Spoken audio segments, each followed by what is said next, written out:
Welcome again to another episode of the WSXM podcast, where United Africa is an undisputed Africa. You know that's how it is. It's a fact. It's not fiction. So anyway, President Ibrahim Traoré, President of Burkina Faso, one of a hero of mine.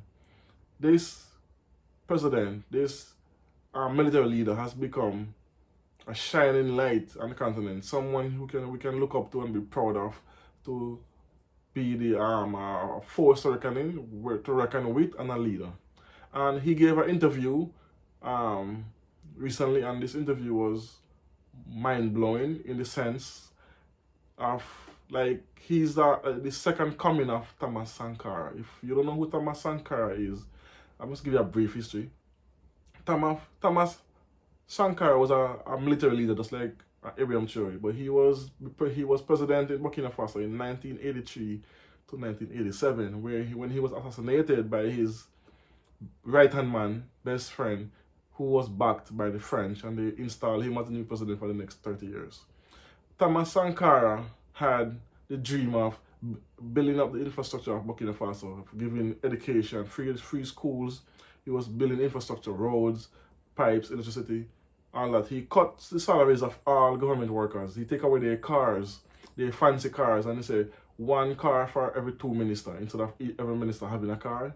So he cut it like in half, and he was doing major changes just as how Ibrahim Traoré is doing present day, by giving free education up to college level, building infrastructure, making sure everyone in the country is better off than the day before. But take a listen to this video, and then I'm going to expound on it after. Take a listen.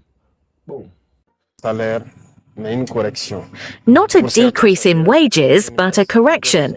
For some, it might be a decrease. For others, it might be an increase. For others, it will remain stable. Certains détails, But I don't want to go into too much detail. I don't want to create problems. mais la manière dont ça se passe, ce n'est pas bien. D'abord, c'est trop But the way it happens is not good. de sa façon. Que ce soit First of all, it's too disparate. Each society functions in its own way. Whether it's the wage grid or the board of directors, each one decides how to remunerate. It's not good. We have to balance everything and have a principle. That's what we're trying to do. In principle, maybe some will see their wages go down, but it's for the masses to understand. Mr. President, you say that the structures are not the same. Yes, the structures are not the same, but we have state societies, so everything has to contribute to the state so that it can have something. Because what is the state? Wherever we go, people ask for roads. How do we do it? We have to build them. We have to build them. People don't have drinking water. We have to make enough money.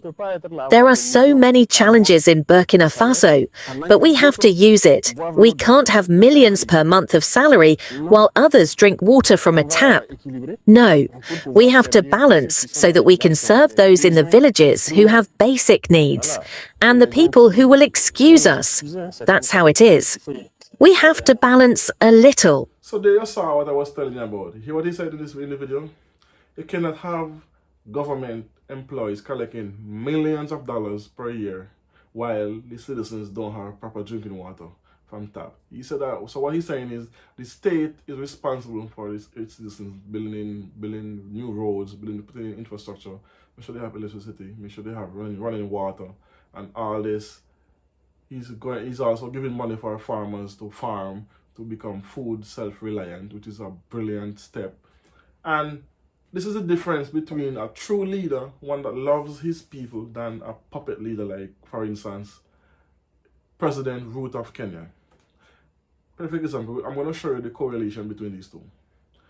President Ruto of Kenya, doctors right now having a strike in Kenya. Over thousands of doctors is striking because their salaries have been cut dramatically, and the new doctors coming in are getting like 27,000 Kenyan shilling. That's like roughly $200 per month. While President Ruto, coming July, gonna raise the salary of everyone in parliament.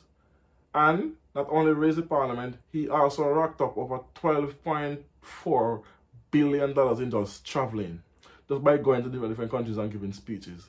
So you look at this, so you see the different correlation with these two presidents. President Ibrahim Traoré of Burkina Faso is saying, I'm going to cut salary, make sure we're not wasting money on politicians, basically. And he's not going nowhere. He doesn't travel nowhere to give no speeches and to give no... Anybody want to talk to Ibrahim Traoré, they come to Burkina Faso to have a meeting. He don't have to go up to them. But why is it? It's the opposite for President Ruto. He's traveling all over the world, going exotic places, staying in the most expensive hotels, getting he and his ministers. Imagine rocking up 12.4 billion Kenyan shilling when he's saying the government don't have money and they cannot pay civil servants. But they are giving themselves raises while they're cutting the salaries of doctors. Doctors' salaries being cut up to 90%. So they should get like 270 something thousand. Now they're getting 27,000. Like 10% of their salary they're getting. While the average parliamentarian in Kenya is getting 750,000 Kenyan shilling, which works out to around 6,000 US dollars. So they're getting 6,000 US dollars per month, plus other amenities like they're getting a free car, they get health insurance covered fully by them and their 4 kids, up to 4 kids and a wife. While you're giving doctors $200 per month who can save people's lives and your citizens, and you are saying they should take it and they should take it and go back to work and stop striking. That's showing that he does not put his people first. He's the opposite of Burkina Faso President Ibrahim Traoré. Ibrahim Traoré is saying, no, we're going to cut salary.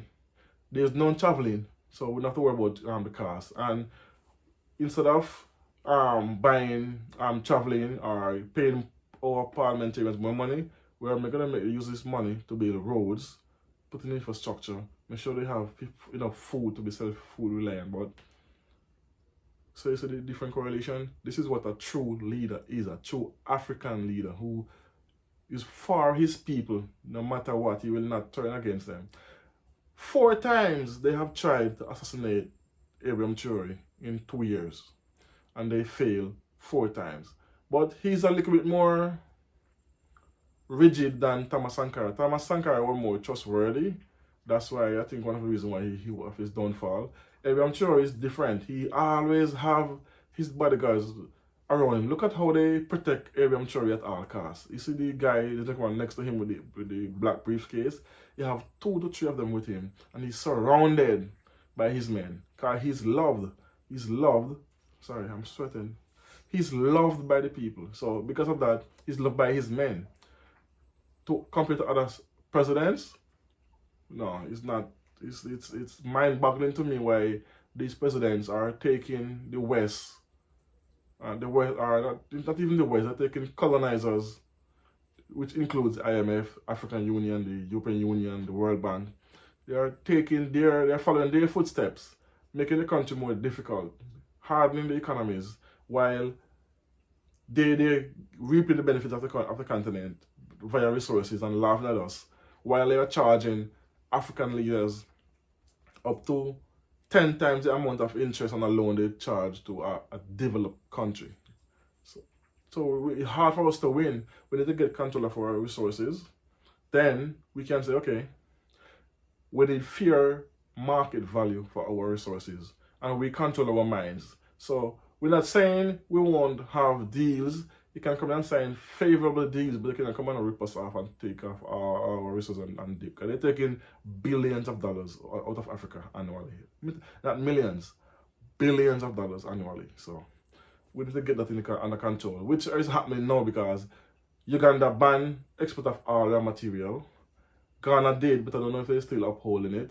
I know Burkina Faso, Niger, Mali, and all those other countries did that. And they're putting them out of the country as well via troops or bases. Burkina Faso kick them out, Niger. Chad just give America notice to get out. And so it's happening more and more and more. So Guinea, we'll see what happens with the new Guinea president, the military leader as well. So anyway, let me know what you think about this in the comment section. What you think of Ibrahim Traoré speech and his mindset and where is that with his people. Because there's major projects going on in Burkina Faso. Major projects, roads, homes. I'm going to say major. I'm going to do a video on it. But for now, Let me know what you think about this in the comment section. The disparity between these countries and leaders and the mindsets. Thanks for watching. Tell a friend, like, comment, share, subscribe. Boom.